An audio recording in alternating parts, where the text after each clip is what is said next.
घुटन क्या चीज होती है? घुटन क्या चीज होती है? पूछो उस बच्चे से जो काम करता है रोज रोटी कमाने के लिए खिलौनों की दुकान पर। नमस्कार, सुस्वागतम, वेलकम, अभिनंदन।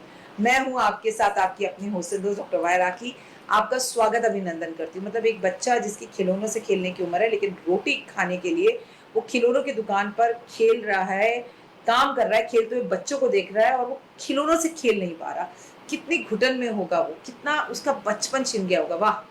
शादी के बाद सबको अकल आ जाती है। ये मुझे पूजा ने लिख कर दिया, तो पूजा बड़ी हो गई है फाइनली। कैसे हैं आप सब? स्वागत अभिनंदन करती हूँ आपका मेरे, आपके और माता रानी के इस खूबसूरत से यूट्यूब चैनल पर। कैसा है मेरा ये संसार? दिन दुगनी रात चौगनी, आप तरक्की करें। माता रानी की असीम कृपा आपके संसार और परिवार पे सदैव बनी रहे। जीवन में कभी किसी चीज की कोई कमी ना रहे। सावन में अलग अलग उपाय जीवन में आपके चमत्कार लेकर आए। होए होए, सुबह की राम राम। कैसा है मेरा ये संसार? आप खूब खुश रहें। देखिए, इस बार जो सावन शुरू हो रहा है ना, वो गुरुवार से हो रहा है और मैं इस बात से बहुत खुश हूँ। मुझे औरों का नहीं पता।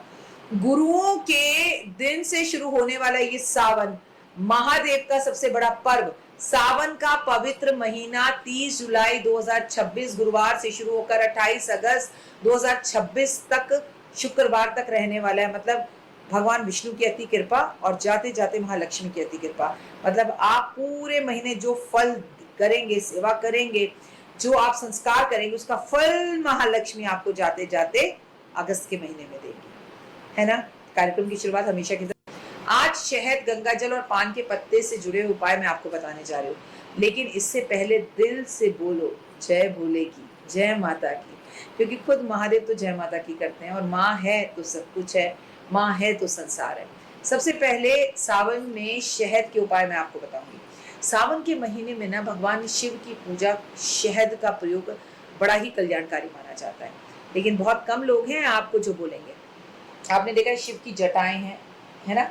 और कुछ लोग कावड़ लेने जाते हैं तो वो भी जटाएं लगा लेते हैं। आजकल तो कृत्रिम जटाएं बाजार में मिलती हैं।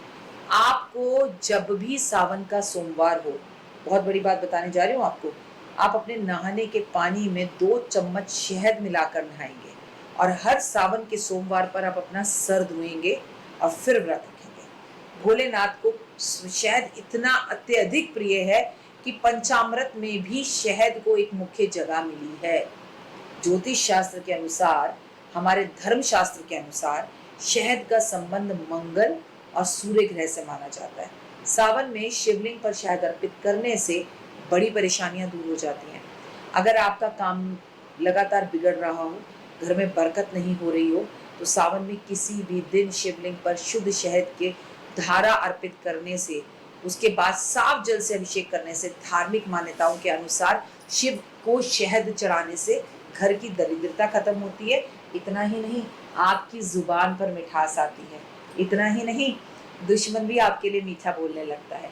आपकी कुंडली में अगर सूर्य कमजोर हो रहा हो, अगर आत्मबल कम हो रहा हो, आत्मविश्वास कम हो रहा हो, सरकारी नौकरी अगर ना लग रही हो, तो सावन के पूरे सोमवार, 4 सोमवार पढ़ेंगे, आप शहद का लेप महादेव पर करें। अच्छा, कंजूसी से मत करना भाई, सीधी बात है। कम से कम 1 किलो, आधा किलो शहद लेकर जाना और मन से आपके मुंह से सिर्फ नमः शिवाय, नमः शिवाय, नमः शिवाय, नमः शिवाय, नमः शिवाय निकले, उसके बाद करना। शहद का संबंध मंगल ग्रह से है। अगर आप बाहरी कर्जे में डूबे हुए हैं और मंगल दोष की वजह से विवाह भी नहीं हो रहा क्योंकि आप मांगलिक हैं, सावन वाले दिन, सावन के सोमवार वाले दिन, सावन के मंगलवार वाले दिन शिवलिंग पर शहद अर्पण करेंगे। लेकिन कैसे? पान के पत्ते पर शहद रखा, शिवलिंग पे चिपका दिया। पान के पत्ते पे शहद रखा, शिवलिंग पर चिपका दिया। पान के पत्ते पे शहद रखा, शिवलिंग पे चिपका दिया। घर में किसी को कोई भी गंभीर बीमारी है तो सावन के महीने में महामृत्युंजय का जाप और लगातार 1 टन, मतलब एक टीन होता है ना, टीन नहीं, टन ज्यादा हो जाएगा, एक टीन लेकर उसको लोटे भर भर के शहद अर्पित किया जाए। जो व्यक्ति ऐसा है जिसे जवाब दे दिया गया है कि वो जीवित नहीं रहेगा, 1 टीन पूरा का पूरा शहद अर्पित किया जाए, वेस्ट नहीं होगा। नीचे बड़ी परात रखी जाए, फिर इसकी शीशियाँ भरी जाए और इन शीशियों का प्रयोग किया जा सकता है। इस शहद को तन पर लगाने के लिए प्रयोग किया जा सकता है। इस शहद को आप ऐसी जगह पर अर्पित कर सकते हैं जहाँ चींटियाँ हों और इसे खा सकें, क्योंकि शिवलिंग पर चढ़े हुए शहद को आप तो प्रसाद के रूप में खा नहीं सकते।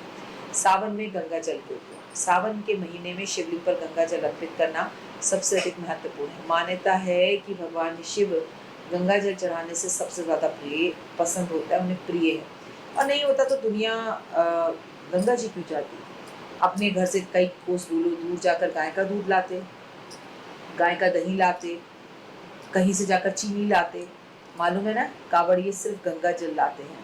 और हृदय में माता पार्वती को जगह दी है और जटाओं में गंगा माँ को जगह दी है, मतलब सर पे बिठा रखा है कि पूरी की पूरी पूजा विफल है, बेकार है, जब तक आप महादेव पर गंगा जल अर्पित नहीं करते। सावन में लाखों भक्त पैदल चढ़कर कावड़ लेकर आते हैं, पैदल चलकर भगवान का अभिषेक करने के लिए। अब क्या मैं मुखमंडल से ये बताऊं कि गंगा जल कितना महत्वपूर्ण है? आपको लगता है कि आपको नहीं पता? आपको सब कुछ पता है। अगर ये बेल पत्र महादेव पर गंगा जल में डुबोकर अर्पित किया जाए तो इसका महत्व करोड़ों गुना बढ़ जाता है। अगर आपके विवाहित जीवन में अनबन है या आपको हर समय मानसिक तनाव, घबराहट महसूस होती है, तो सावन के महीने में हर सोमवार शिवलिंग पर शुद्ध गंगा जल अर्पित करना शुरू करिए। विवाहित जीवन की परेशानियां दूर होंगी और गंगा जल पीना शुरू करिए। अगर मैं शास्त्रों की बात करूं तो गंगा जल अमृत के समान है, जो कभी सभी प्रकार के विकारों को, तकलीफों को दूर करता है। और महामृत्युंजय का जाप कर पीतल के पात्र में शिवलिंग पर गंगा जल अर्पित किया जाए तो पुराने रोग खत्म होते हैं। अगर पूरे सावन एक लोटा गंगा जल पीपल के पेड़ पर चढ़ाया जाए तो भी आपके रोग दोष कष्ट खत्म होते हैं। अगर आपके घर में कोई ऐसा जिद्दी इंसान है जो बात ही नहीं सुनता, उसे कहो चल इधर तो वो चलता है उधर, उसे गंगा जल पिलाना सावन में शुरू करिए, वो व्यक्ति आपकी बात सुनना शुरू कर देगा। जीवन में अनजाने में हुए पापों के पश्चाताप के लिए, उनकी गलतियों की माफ़ी के लिए, आध्यात्मिक उन्नति के लिए, मानसिक शांति के लिए शिवलिंग को गंगा जल से स्नान कराना ही चाहिए। घर में अक्सर झगड़े रहते हैं, धन की कमी बनी रहती है, तो सावन में रोज सुबह अपने घर में गंगा जल छिड़कना ही चाहिए। वास्तु दोष भी समाप्त होता है और कलेश भी खत्म होते हैं। अब बात करते हैं सावन में पान के पत्तों की। सावन के इस पावन महीने में पान के पत्तों की अगर मैं बात करूं तो बुध करे सब सुख। सबसे पहले तो ये पान का पत्ता और पान का भोग स्वयं गणपति जी को लगाइए, उन्हें बेहद पसंद है।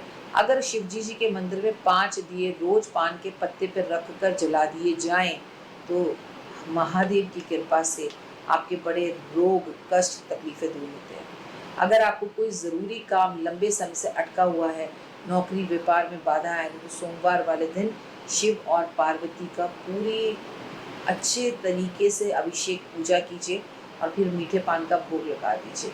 सभी बाधाएं दूर हो जाएगी, हरि की अति कृपा तुम पर होगी और महादेव की होगी। आपके जीवन में लगातार परेशानियां आ रही हैं, तो घर में बरकत नहीं रहती, तो सावन के सोमवार को एक साफ सा प्यारा सा डंडी वाला पान का पत्ता ले और उसे धोकर साफ कर उस पर पीला टीका लगाएं। फिर ओम नमः शिवाय भोलेनाथ का नाम लेकर उस पत्ते को महादेव पर अर्पित कर दीजिए, खासकर माता पार्वती पर। आपको ना पान के पत्ते पर दीपक जलाना है, पान के पत्ते पे शहद रखकर महादेव को अर्पण करना है। पान के पत्ते पर आपको जो है मीठी बर्फी सफ़ेद दूध की बनी हुई या कलाकंद भगवान को भोग लगाना है। आप जीवन में बहुत खुश रहेंगे। लेकिन जो लोग किसी ऐसे तकलीफ से जुड़े हुए हैं जिसका कोई एस्ट्रोलॉजर नाम ही नहीं लेता, तो पान के पत्ते पर आप रोज बर्फी रखिए और जाकर ये पान का पत्ता चींटियों को खाने के लिए दे दीजिए। पूरे सावन करिए, हर मनोकामना पूर्ण होगी, जीवन अच्छा होगा। घर में हमेशा तनाव का माहौल रहता है, तो परिवार के सदस्यों को एक दूसरे को पान जरूर खिलाना चाहिए। और आपको मजे की बात बताऊं, मैंने तो अपने घर में पान का पत्ता पेड़ लगा रखा है। पान के पत्ते का पेड़ लगा लीजिए, तोड़िए और शहद में डुबो के रोज एक महादेव को अर्पण कीजिए। और जब शाम को हवा चलती है तो धीमी धीमी सी पान के पत्तों की गमले में से खुशबू आती है, ओए होए दिल करता है तोड़ो और खा जाओ, इतना अच्छा लगता है।